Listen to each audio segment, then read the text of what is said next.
আল্লাহ নবী বিশ্ব নবী জনাবে মুহাম্মদ রাসূলুল্লাহ সাল্লাল্লাহু আলাইহি ওয়াসাল্লাম বলেন, আমার কোন উম্মত যদি প্রতিদিন 100 বার ইস্তিগফার করে, আমার আল্লাহ তাহাকে মৃত্যুর সময় কালিমা পড়ার জন্য সে তৌফিক দিয়ে দেয়। সুবহানাল্লাহ। কেননা ইস্তিগফারের এত দাম।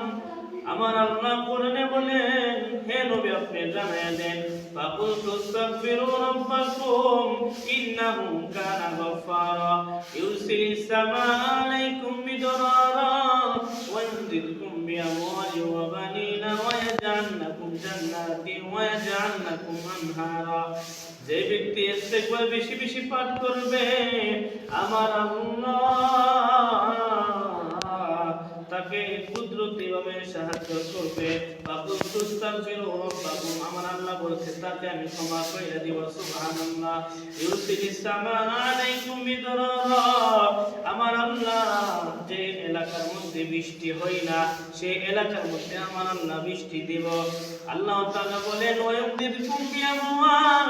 যাদের টাকা পয়সার জরুরত, যাদের কোনো কিছু নাই, ইস্তিগফার করার কারণে আমার আল্লাহ তাকে টাকা পয়সা জরুরত সারাইয়া দিব। ওয়ায়ুমদিদকুম বিআমওয়ালিন ওয়া বানিন। যাদের ছেলে হয় না, যাদের মেয়ে হয় না, যাদের সন্তান নাই, আমার আল্লাহ তাদেরকে সন্তান দান করবেন। 5 নম্বর হচ্ছে ইউরসিলিস সামাআ আলাইকুম মিদরারা ওয়া ইমদিদকুম বিআমওয়ালিন ওয়া বানিনা ওয়া ইয়াজআল লাকুম জান্নাত। আমার আল্লাহ তাকে জান্নাত দিবে। আমার আল্লাহ তাকে এমন জান্নাত দিবে যে জান্নাতে শুধু সুখ, শুধু সুখ, শুধু সুখ। সেই জন্য বলব, সম্মানিত এলাকাবাসী, সম্মানিত বন্ধুগণ, সম্মানিত মুসলিমের কেরাম, আমরা যদি বেশি বেশি ইস্তিগফার করতে পারি, আমার আল্লাহ সমস্ত বিপদ আপদ থেকে হেফাজত করবে। মানুষ 100 লাখ টাকা, 200 লাখ, 300 লাখ টাকা হইলা কিন্তু তারা মানসিকভাবে শান্তি পায় না। কিন্তু কোন ব্যক্তি যদি ইস্তিগফার পাঠ করে, আমার আল্লাহ তাকে মানসিকভাবে শান্তিতে রাখে। সুবহানাল্লাহ। হাসানে বসরি রাহিমাহুল্লাহ এমন আল্লাহর একজন ওলি, যাকে মানুষ চিনে না, এরকম কমই আছে, অধিকাংশ মানুষ ওনাকে চিনে। হাসান বসরি রাহিমাহুল্লাহ উনি একবার বসা অবস্থায় ছিল, হঠাৎ এক ব্যক্তি বিদেশ থেকে আইসা বলতেছে, আল্লাহর ওলি, আমি যে প্রবাসে থাকি ওই প্রবাসের মধ্যে বৃষ্টি হয় না, আপনি একটু দোয়া করেন যাতে কোনো বৃষ্টি হয়। হাসানে বসরি রাহিমাহুল্লাহ উনি বলতেছে, যাও ইস্তিগফার বেশি বেশি পড়বা, ইস্তিগফার বেশি বেশি পড়বা। 2 নম্বর ব্যক্তি এসে বলতেছে, হুজুর আমার সন্তান হয় না, দোয়া দেন। তখন বলতেছে, তুমি ইস্তিগফার পাঠ করবা।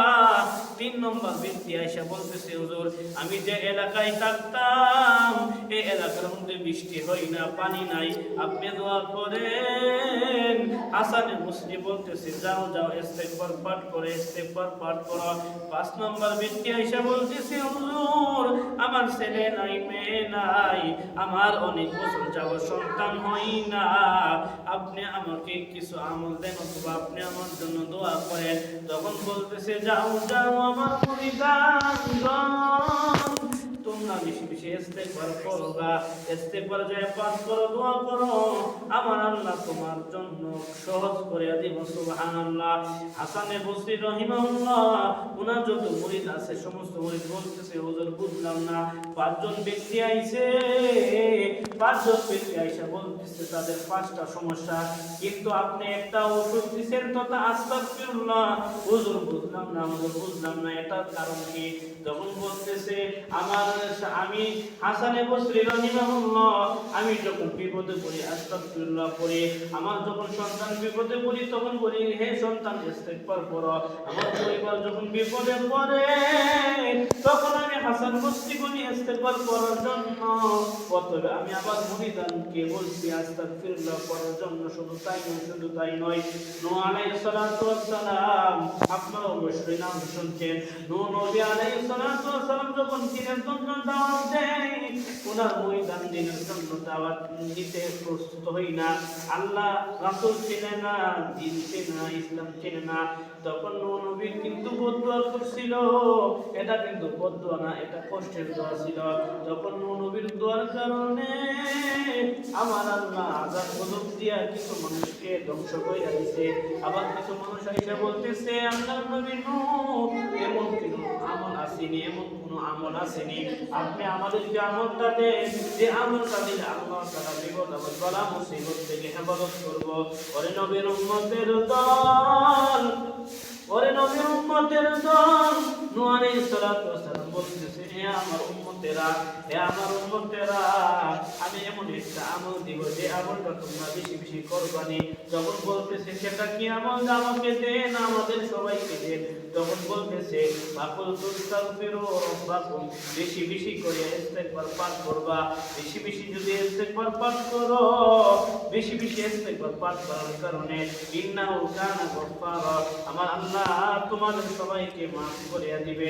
শুধু তাই নয়, শুধু তাই নয়, সূরাতুল হুদের মধ্যে আল্লাহ তাআলা বলেন আদ জাতির, আদ একটা জাতি ছিল, আদ একটা জাতি ছিল। আদ জাতির কাছে হুদ নবী আয়েশা বলতেছে আমার আল্লাহর গোলামি করো, আল্লাহকে চিনো, আল্লাহকে চিনো। তখন তারা বলতেছে হে আল্লাহ, আল্লাহকে আমি চিনি না।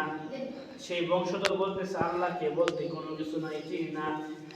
তাদের এরকম শক্তি ছিল, এক একটা লোক 400 গজ, সুবহানাল্লাহ, 400 হাত আছে না, মানে 2 হাতে 1 গজ, এরকম ভাবে 400 গজ একজন ব্যক্তি ছিল। আর নিম্ন যে ব্যক্তিটা ছিল সে তার গজ ছিল 100। তো তারা বলতেছে আমরা শক্তিশালী, আমরা এত শক্তিশালী, আমরা এত পাওয়ারফুল, আমরা আস্তাগফিরুল্লাহ করব না। যখন হুদ নবী বলতেছে যদি কুওয়াতান ইলা কুওয়াতিকুম, যদি বেশি বেশি করিয়া ইয়াজিদকুম কুওয়াতান ইলা কুওয়াতিকুম, আমার আল্লাহ বলেন হে হুদ নবী তাদেরকে জানাই দেন যদি তারা বেশি বেশি আস্তাগফিরুল্লাহ করে আমি তাদেরকে আরো শক্তি বাড়ায় দিব, আমি তাদের শরীরের শক্তি বৃদ্ধি করিয়া দিব। সেজন্য আমরা আস্তাগফিরুল্লাহ পড়তে রাজি আছিনি, ইনশাআল্লাহ রাজি আছি। সেজন্য সম্মানিত হাজিরিন, সম্মানিত এলাকাবাসী, সম্মানিত বন্ধুগণ, আপনারা আমার বয়ানটা দেখতেছেন, অবশ্যই দেখবেন, আপনারা আস্তাগফিরুল্লাহ পাঠ করবেন। আস্তাগফিরুল্লাহ অনেক ফজিলত, অনেক ফজিলত, বিস্তারিত ওয়াজ করলে বুঝতে পারবেন। সেজন্য সংক্ষেপে বলছি আমরা আস্তাগফিরুল্লাহ বেশি বেশি পাঠ করব। আমার আল্লাহ আপনাদের আমাদের সবাইকে যেন আস্তাগফিরুল্লাহ আমলটা বেশি বেশি করতে পারি সেই তৌফিক দান করুন। আসসালামু আলাইকুম ওয়া রাহমাতুল্লাহি ওয়া বারাকাতুহু।